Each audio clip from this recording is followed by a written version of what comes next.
through leadership. Let me tell you a Bible story. In the Old Testament, Solomon was dying.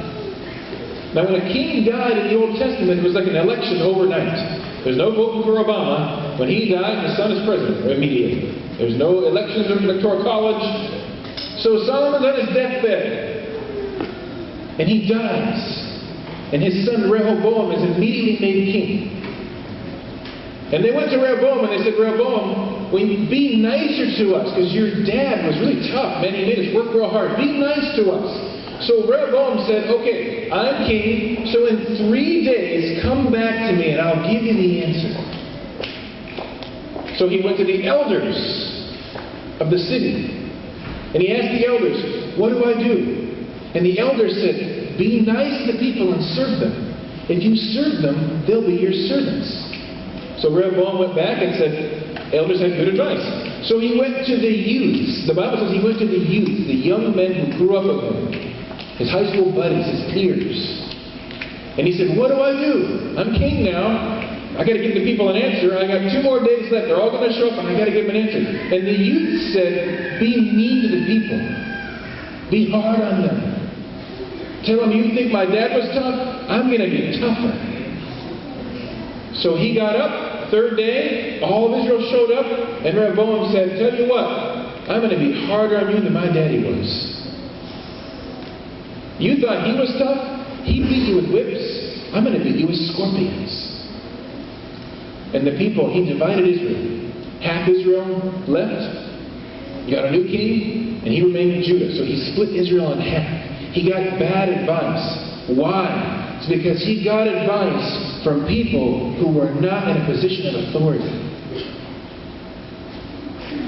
Let that sink in a second. He tried to hear God from people who were not in a position of authority. Years ago, I was going to get an apartment. And there was a guy I knew I was going to be I was going to get an apartment with him. And I asked the Lord, I said, Lord, is he going to be a good roommate? What do I do? And this is what God told me. He said, Pastor Mike, your senior pastor, is going to go on a jog. He jogged every day at 4 o'clock. He's going to jog today at 4 o'clock. While you're with him at 4 o'clock, ask him the same question you just asked me. It's like, fair enough. So I called and said, you going to go jog today? Yes, 4 o'clock. Okay, God's pretty sharp, right?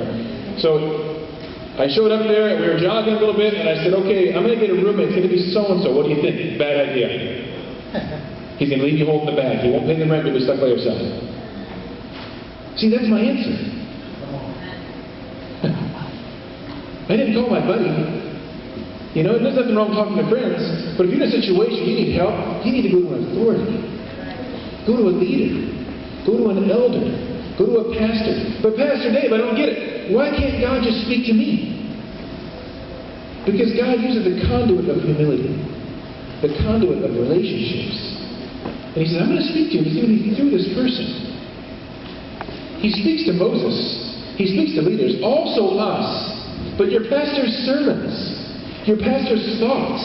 Your elders' pastor's ideas. All these things come from the Lord. If you're in a situation you need some serious advice, my advice to you, if you want to hear the voice of God, go to a person of authority and leadership in your life.